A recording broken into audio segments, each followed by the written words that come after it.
Entrevista coletiva com o atacante Everaldo. A pergunta é de Vitor Menezes e Brenner Menezes. Everaldo, você que é o artilheiro do time, a torcida tem reclamado sobre a questão de finalizações da equipe.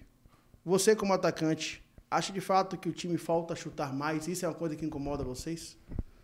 De fato a gente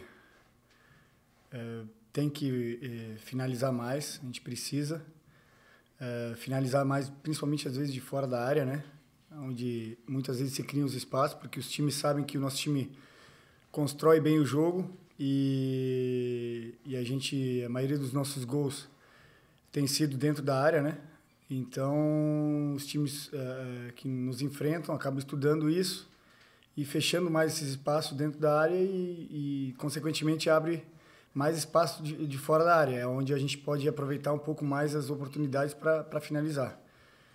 Mas a gente teve várias chances também dentro da área, mesmo eles fechando os espaços, só que nós não fomos tão efetivos assim. Pergunta de Adésio Góes. Everaldo, 3 dias de folga na semana do jogo que antecedeu a partida contra o Corinthians, de certa forma, não provoca no grupo um certo afastamento de foco, algo do tipo? Não, porque a gente vinha numa sequência muito grande, né, de jogos e viagens.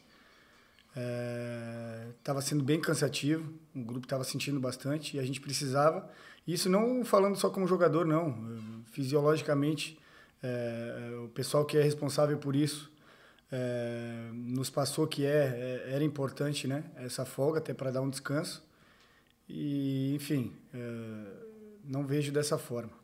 A pergunta de Flávio Gomes. Everaldo, foi perceptível o semblante de esgotamento físico de vocês, jogadores, na partida contra o Cuiabá, apesar de você não estar em campo. Contra o Corinthians, parecia que o grupo estava um pouco mais tenso, preocupado. Qual a avaliação que você faz do estado mental de vocês? Vocês estão se sentindo pressionados? Bom, eu não vejo dessa forma, né? Talvez isso tenha sido olhando de fora, dentro de campo, eu não vi isso, pelo menos desse modo. Acredito sim que a gente poderia ter, dentro de campo, né, tomado umas decisões melhores, não aconteceu, mas não vejo que houve tensão ou algo parecido. E, enfim, o problema é o resultado, né? A verdade, e para resumir, é isso. O problema é o resultado. A gente não conquistou o resultado contra o Cuiabá dentro de casa, com a Fonte Nova lotada. Contra o Corinthians também não. E aí começam a se criar algumas teses aí, enfim. Se tivesse ganho, eu acredito que não teria nada disso. Não estariam falando sobre tensão ou algo do tipo. Pergunta de Marinho Júnior. Rogério falou da saída inesperada de Oscar e de não ter uma opção semelhante durante o jogo como um camisa 9. Não acha que está na hora de Everaldo voltar a jogar como centroavante? Bom, eu não tenho que achar nada, né? Quem tem que achar é o Rogério, ele que é o comandante. Eu estou aqui para ajudar. E, enfim, isso não está em minhas mãos, é ele que decide. E, enfim, acho que o nosso time, a gente vem trabalhando desde o começo do ano e vem dando certo. Não é óbvio, a gente perdeu 2 jogos seguidos em sequência dentro de casa, é ruim, é difícil. Mas enquanto a gente não estava perdendo, estava tudo certo, né? Então a gente tem que saber que não é por conta de um resultado ou outro que tem que se criar uma tempestade no copo d'água. Então, essa questão eu deixo para o Rogério Ceni. A pergunta de Ulisses Gama. Everaldo, o elenco do Bahia é reconhecidamente curto e começa a sofrer com efeitos da maratona, seja lesão ou suspensão. O que o grupo tem recebido de feedback com relação a contratações? Outra questão que não corresponde a mim, né? Isso aí corresponde ao Cadu. Então, nós como grupo, a gente está preparado, está focado nesses próximos jogos, principalmente nesse que é o próximo e é o último do primeiro turno, jogo fora de casa. E, enfim, a gente tem qualidade no grupo. Óbvio que as perdas que a gente teve aí, né, com lesões e cartões, dificulta um pouco, mas a gente tem que se provar, nesses momentos que a gente tem que se provar como grupo, como vem se provando durante o ano. Jogadores que estão de fora, que muitas vezes saíram do banco para resolver jogos para a gente, nesse próximo jogo não vão estar, mas a gente tem que, como eu falei, a gente tem que se provar como grupo e mostrar a qualidade que a gente tem dentro do grupo. Pergunta de Nilson Luiz. Everaldo, você acha injusto algumas críticas vindas de torcedores alegando que o Bahia não tem condições de brigar pela parte de cima da tabela? O campeonato é longo, a gente está terminando agora, tem o próximo jogo, é o último do primeiro turno. A gente vem fazendo um bom campeonato, superando muitas expectativas de várias pessoas de fora, né? Eu acho que a gente tem condições, sim, de brigar na ponta de cima. E o campeonato é isso aí. Às vezes tu vai ganhar do líder e vai perder pro Lanterna. Flamengo é assim, Palmeiras é assim. Só que a gente tem que saber que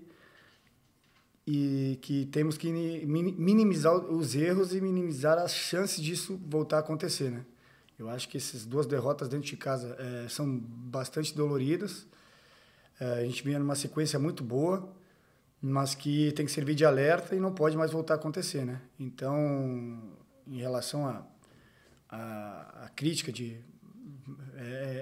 eu concordo, mas não que nós não tenhamos condições de brigar na ponta de cima da tabela. Mostramos em vários jogos, inclusive em jogos que a gente perdeu contra Flamengo, São Paulo, que a gente tem condições sim de ganhar desses times, mas que por um detalhe ou outro as coisas não acabaram não acontecendo. E temos que aprender com esses erros do que aconteceu para que no futuro não volte a acontecer. A pergunta de Estela Ribeiro. Everaldo, o Atlético Goianiense é o dono da defesa mais vazada como mandante da competição.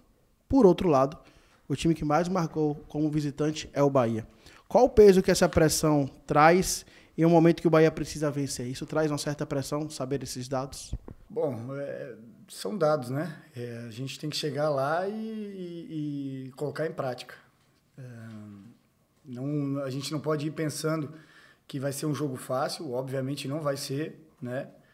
Vai ser um jogo difícil, jogar em Goiânia, até por conta do clima lá, que é um clima mais seco, né? A gente sabe que é diferente do clima daqui, mas como eu falo, o Campeonato Brasileiro não tem adversário fácil. Todos os jogos são difíceis, tudo pode acontecer.